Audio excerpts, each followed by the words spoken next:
नमस्ते दोस्तों, मैं हूं कहानी कुमार। कल्पना कीजिए एक शांत झील का किनारा, परिंदों की चहचहाहट और हाथ में मछली पकड़ने वाली रॉड। 15 साल की डेनियल डेनी हिंस के लिए 21 सितंबर 1996 की वो सुबह ऐसी ही सुकून भरी होने वाली थी। वो अपनी माँ की आंखों का तारा थी, एक ऐसी बच्ची जिसके लिए उसका परिवार ही उसकी दुनिया था। मोंटाना की उस ताज़ी हवा में किसी को अंदाज़ा नहीं था कि कुछ ही घंटों में ये सुकून एक चीख में बदल जाएगा। डेनी उस सुबह घर से निकली तो थी मछली पकड़ने, लेकिन वह कभी वापस नहीं लौटी। जब उसका ट्रक लावारिस मिला तो दरवाजे खुले थे, मानो कोई बहुत जल्दी में रहा हो। और फिर कुछ ही दूरी पर मिला डेनी का बेजान शरीर।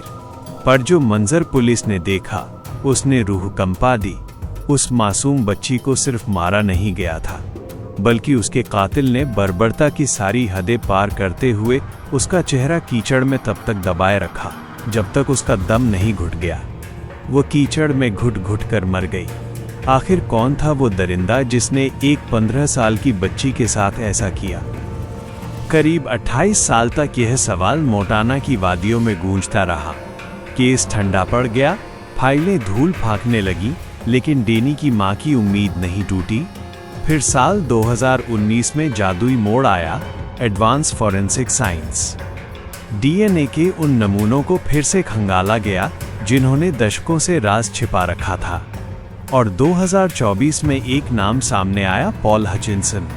55 साल का एक ऐसा शख्स जो खुद 2 बच्चों का बाप था और सरकारी महकमे में काम करता था। जब पुलिस उसके दरवाजे पर पहुंची तो उसके चेहरे की घबराहट ने सब सच उगल दिया।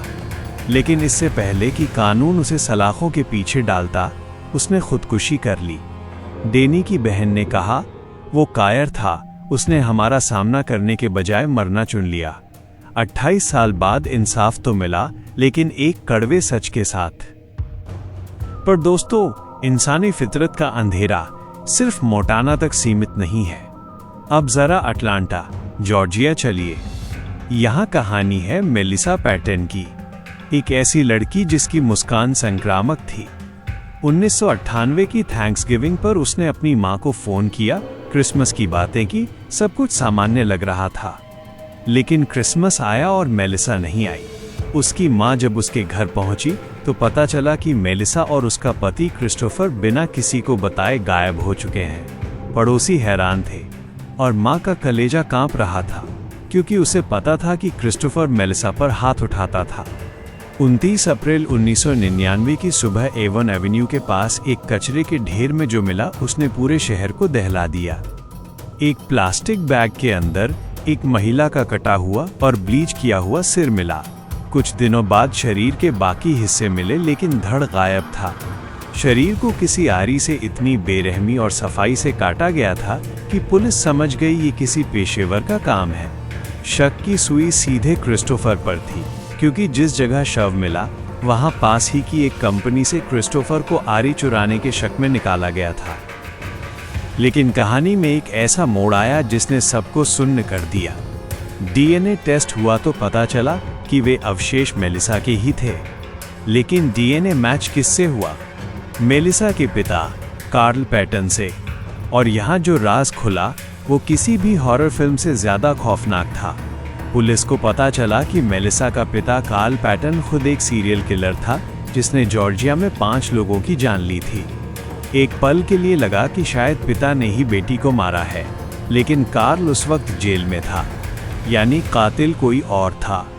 2024 में आधुनिक फॉरेंसिक तकनीकों ने आखिरकार क्रिस्टोफर वुल्फनबार्गर का घेरा तंग कर दिया। जब पुलिस उसे गिरफ्तार करने पहुंची तो वो कायर ड्रायर के पीछे छिपा हुआ मिला। मेलिसा की मां ने कहा, उसकी आंखों में शैतान दिखता था। 25 साल बाद जब क्रिस्टोफर के हाथों में हथकड़ी लगी तो मेलिसा की मां के वे आखिरी शब्द याद आए जो उन्होंने फोन पर कहे थे, आई लव यू बेटा, तुम्हें पता है मैं कहाँ हूँ अगर तुम्हें मेरी जरूरत हो। काश मेलिसा उस रात अपनी माँ के पास पहुँच पाती। पर क्या एक माँ कभी अपने ही बच्चे की दुश्मन बन सकती है? अक्टूबर 1987, कैलिफोर्निया।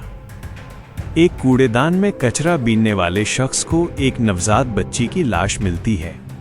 वो मासूम, जिसने अभी दुनिया देखी भी नहीं थी, उसे किसी ने कचरे की तरह फेंक दिया था।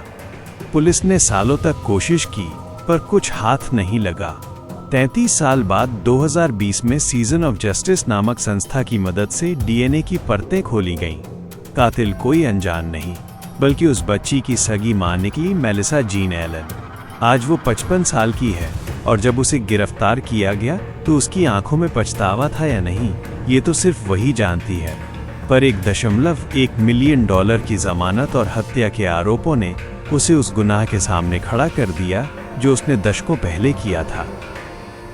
इंसाफ की ये घड़ी कभी कभी आधी सदी से भी ज्यादा इंतजार करवाती है। 12 जून 1963 की रात विस्कॉन्सिन के एक गैस स्टेशन पर 24 साल का वेन प्रैट काम कर रहा था। वह अपनी पत्नी मैरी से बहुत प्यार करता था। जब वो देर रात तक घर नहीं लौटा तो मैरी उसे ढूंढने स्टेशन पहुंची। वहां सन्नाटा था। पीछे के कमरे में उसने अपने पति की लाश देखी। उसे 53 बार चाकू मारा गया था। उस रात उस कमरे की दीवारों ने जो खून देखा वो सिर्फ वेन का नहीं था। कातिल भी जख्मी हुआ था और अपना खून वहीं छोड़ गया था। 50 साल बीत गए। मैरी बूढ़ी हो गई, लेकिन उसकी आंखों में वेन की यादें धुंधली नहीं हुई। 2011 में केस फिर खुला। उस कंबल पर मिले डीएनए ने, जिसने वेन के शव को ढका था, एक 82 साल के बुजुर्ग विलियम डॉक्स्टेटर की तरफ इशारा किया। 2023 में तकनीक इतनी सटीक हो गई कि ये साबित हो गया कि विलियम ही वो शख्स था जिसने उस रात वेन की जान ली थी। विलियम 2022 में मर चुका था, लेकिन मरने से पहले उसे पता था कि उसका राज अब सुरक्षित नहीं है। पुलिस ने केस बंद कर दिया। 61 साल बाद विस्कॉन्सिन की उस सड़क पर वेन प्रैट की आत्मा को शायद अब शांति मिली होगी। दोस्तों, ये कहानियां हमें बताती हैं कि गुनाह चाहे कितना भी पुराना क्यों ना हो, वो अपना निशान छोड़ ही जाता है। समय बीत सकता है, लोग बदल सकते हैं, लेकिन सच हमेशा जिंदा रहता है। ये सिर्फ केस नहीं है, ये उन पिताओं, बहनों और माताओं की लंबी लड़ाई है जिन्होंने हार नहीं मानी। अगर आपको इन पीड़ितों का संघर्ष और इंसाफ की ये जीत झकझोर गई हो, तो अपनी संवेदनाएं नीचे कमेंट्स में जरूर जाहिर करें। क्या आपको लगता है कि डीएनए तकनीक ने अब अपराधियों के लिए छिपना नामुमकिन कर दिया है? अपनी राय दें। अगली बार फिर मिलेंगे एक नई दास्तां के साथ। अलविदा।